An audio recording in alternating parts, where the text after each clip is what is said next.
Well, good morning. And this is very exciting. This is our first QM podcast in conversation with the head. So I'm delighted to be introducing our first guests, Harriet and Pippa, and how act as our new head girl and deputy head girl of QM this year.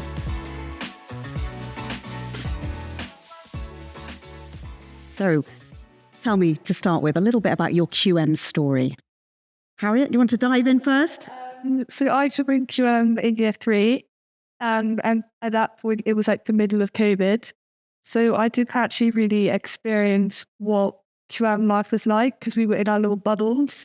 So it was quite different, but I quite liked it because it felt like not as big of a jump from prep school to senior school. So we still had a whole school sort of experience, but in a COVID setting. Yeah.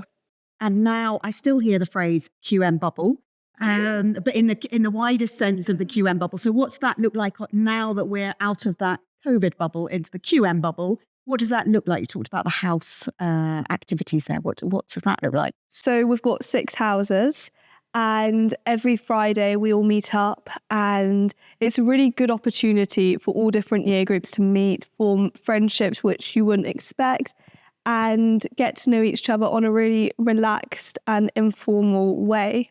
And this is also formed through sports teams such as the senior school having playing in matches from 5th year to upper 6th. So you can also form friendships through that. And then also having school plays where you can mingle all different year groups. It's a really good...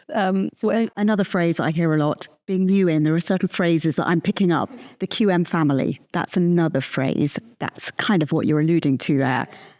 What does it mean to you, the QM family? I would say the support bubble around the school, all the teachers, the students, the house staff, everyone is so supportive, welcoming and understanding. I think that's one of the biggest things. And everyone comes together when there's like a special event, or even in just day-to-day life when you're walking past everyone in the corridors, say, hi, how's your day going? And I think because we're such a small school, everyone knows each other, and the formation of that has like brought everyone a lot closer, and being able just to like go to a different boarding house and feel comfortable, I think is something really special. And how we, like, following on from the boarding places, everyone's welcome everywhere. There's no hierarchy, there's no judgment. Everyone is so caring towards each other and loving, and everyone just wants everyone to do the best they possibly can, be that teachers and wanting to see us excel to highest higher, or just everyone, all of our friends wanting each other to be happy. Everyone just wants the best for each other. Yeah. Lovely, lovely. And actually, as I see the year ones who arrived only last week, and they already look as if they are very much at home here, and they do feel very supported. When you look back now that you're in upper 6th and you look back, do you notice that development? What have you achieved that you didn't expect to achieve at the beginning? I don't think I expected to be playing lacrosse for Yorkshire. Bearing in mind, before I came to I'd never picked up a lacrosse stick. That was definitely quite a shock, I think, first year me would have. And here you are, head and deputy head girls. I bet you didn't imagine yourselves being there. And now you're in upper 6th, so important year. A-level choices at the moment. Tell me a little bit about your studies at the moment. I sat down with Miss Nadine, the head of sixth form, and Miss Kilburn, the highest education coordinator. Yeah. And also Dr. Onya, and they helped me like find out what would be best for me. And I always wanted to do geography. That's something I've always enjoyed my entire life. And Spanish, because when we were revising for our GCSEs, I started to actually like fall in love with it, because I could actually felt like I was getting somewhere with it. And then economics was totally new for me. I didn't do business at GCSE or anything, but Miss Nadine suggested it, and I'm so happy she did, because I love it now and I enjoy every lesson. So, yeah. And then your thoughts for next year? You're in that busy stage of UCAS application planning. What are your current ambitions? So we had a UCAS afternoon yesterday. And to be honest, I don't know. You've still got time. I've still got not a lot of time. But I'm just so indecisive, and I feel like when I know, I'll know. But I'm yet to. Yeah, there's so many opportunities now that I'm like, because I don't know what I want to do after university. Because I know I want to go to university, but because I don't know what I want to do afterwards, I don't know what course to study at uni. So I'm trying to figure that out. And you've got tutors guiding you, and I've got a lot of support. But at the same time, I think it's something that I need to find for me. So yeah, I don't know. follow your passions. And the Spanish, you were in Chile this summer. Yeah, I was. Tell me a little bit about that. So we had a connection with the school before COVID, and we also had a few connections with other schools around the world.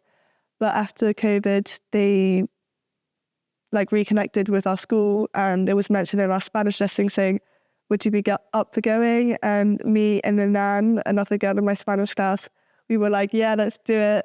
So we signed up, and then we came around so quickly, and we flew out to Chile. It was a very long flight. And we, for the first week, we did traveling around the north in the desert, which was incredible. Some of the pictures I have are mind blowing. And then we went to our host families, and now the girls are now here with us.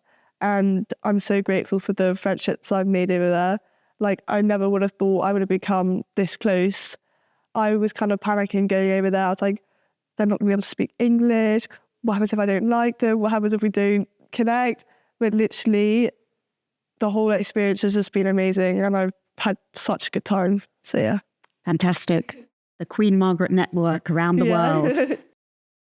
Pippa, so your current and future plans? Yes, I'm currently doing classics, photography and graphics for my A-level. When I put my subjects down while I was doing my GCSE, graphics was the only one that I'm still continuing with. I started off lower sixth, changing a couple ones because I did a lot better than I expected to in some subjects for my GCSE. So I was like, I love these subjects, which I did better in, and I really wanted to pursue with them for A-level. So I changed them, and Dr. Free, who organised the timetable, was so helpful, and he sorted it all out, and I'm just so grateful for him allowing me to do that. And that allowed me to do classics, which I just love. And the class sizes are so small, so they are really able to help me focus, because I do struggle with the subject, but that won't reflect in my grade whatsoever with how supportive they're being, and they're even arranging extra lessons for me, and I'm so grateful for that. And my other two are art subjects, which I really enjoy because I'm able to be so creative, and I just love it so much. However, those subjects think nothing towards what I want to do when I leave QM. I want to be a Northern nanny. So very different, very practical. So that kind of relates to the art subjects, but that'll be really exciting. At the end of the day, you're following your interests and your passions. Yes. And enjoying it. That's the main thing. So sixth form is obviously about a lot more than work. And I do hear the upper sixth described as the jewel in the crown. Yeah, you're now in upper sixth. Tell me about what makes the upper sixth and sixth form experience in general at QM so special. It's got to be the cottages. It does. But in the independent living we get there, being able to cook for ourselves and gain the skills which will be really helpful when we go off to uni, is just amazing. And not a lot of schools have those opportunities, and it's really good fun. And getting to live with your friends and just getting a sort of break from school life and kind of being in a home environment when you come away from your lessons is so special. I think also the responsibility we get compared to a lot of other schools, we get given a lot of responsibility. And I think being able to manage that before we step out into the world is a really good preparation because a lot of people, they don't really know what they're going to do when they leave. But we are prepared quite well, firstly with the cottages, being able to like do all your own thing in house. And also we have life skills sessions where we like do car maintenance and like cooking classes. Yeah. And like not many other schools do that. So we get prepared quite a lot, which I think is really helpful. So yeah. I should probably clarify for anyone listening who isn't aware what the cottages are. Cottages is this beautiful street within the school site of literally cottages that you're all living in independently, obviously with staff on hand in the event of anything, but quite a social kitchen space, living space. You've all got your own study rooms that you get to make your own. And it's a really homely environment. So I can see why they are such a highlight of the QM experience. And as you've said, it really prepares you for that next step. You're doing your washing, you're doing your cooking. If you don't want to go, you can go to the dining room, but you can do your own cooking and just be a little bit more independent, which is fantastic. QM is also special because of it being an all-girls school. And that's obviously, you've enjoyed that. Yes. What has worked for you particularly in being an all-girls environment? I feel like in lessons, bearing in mind it's all girls, there's very little judgment. You're not going to have anyone sniggering at you if you get an answer wrong. It's very supportive with both teachers and students. You don't have the pressure of wanting to impress people. And if you get an answer wrong, there's no worry about that. And also it's quite nice being able to get a couple minutes extra sleep, not having to worry about parents or anything. For me, I'd probably say, because I suffer from hearing difficulties and I was at a mixed prep school and I always refused to wear my hearing aids. I never wore them because I got embarrassed because a few of the boys did sometimes make a few jokes about me. And being able just to feel comfortable, like not worrying about it being on show, because I know like no girls would like, all my close friends in my classes, they know what it is to me. As for like to a boy, I wouldn't really like open up about that, but all the girls know how I feel about it, so they don't like that. They're like, they know why I need it and that it benefits me. And being able to feel comfortable and be able to sit at the front of the class without worrying, saying, "Oh, why are you sitting at the front of the class?" I can just sit at the front of the class. I can get on with my work. And I can concentrate and look up at the teacher so I can fully hear and understand what's going on. For me, that's the biggest thing. But I know for a lot of people, just being able to feel comfortable in class with like not having to worry about anything going on, like distracting them behind or anything. So yeah, I like it. It's one of my favourite things, just being comfortable in class. So yeah. And what would you say to if parents were considering Coed versus all girls? What would be your advice to them? I would definitely go all girls. The sisterhood, which we all form, is just unlike anything. And I'm so grateful for it. I have made friends for life here. And it's just the fact we all just support each other and love each other. Yes, there's the odd sistery bicker, but it gets solved overnight. And it honestly, by having those, it makes our friendships even thicker. Yeah, and because it's so small, you can't really fall out with anyone. Everyone's friends with everyone. Yeah. Because you walk past them every day. You can't ignore anyone. So I like it. I like it. It's like one big family, even though it's quite cliche to say, but it's true. It's lovely to hear you so proud and full of positives for QM. How would you describe QM in 3 words? I say understanding. I think it's a very understanding school. Precious and Pippa, you go. I would say it's caring, energetic. There's always something going on, and the third one. What's the third one? It's like so tough, like narrowing it down. Caring, energetic, and fun. Fun. Yeah, fun. Enjoyable. What's your funniest memory of your time here? I've got quite a few. I think mine's got to be the A-Scarf socials in first and second year. Those were some very funny memories, having the discos in Wenlock, then running to the computer rooms and break times, emailing the boys. We didn't have messaging or like Snapchat then, we were emailing them, but like grabbing our pens to go to the disco to give them our emails, write them down. Those were definitely some very fond memories we look back on. Seems like a long time ago for you. Yes. Harriet? For me, during the study leave over GCSEs, although I was doing a lot of work, because we weren't going to lessons, I got like in a really close friendship with my people in my dorm, and we had so many funny memories because we needed that break from studying. So during our breaks, we went on runs around Temple. We made like dances in the in the study room, and it was just so nice just to take that break from studying. And when I look back on it, it was such like a happy time. Even though we had all that stress from our work, we were able just to take a break and just like relax from it. So yeah.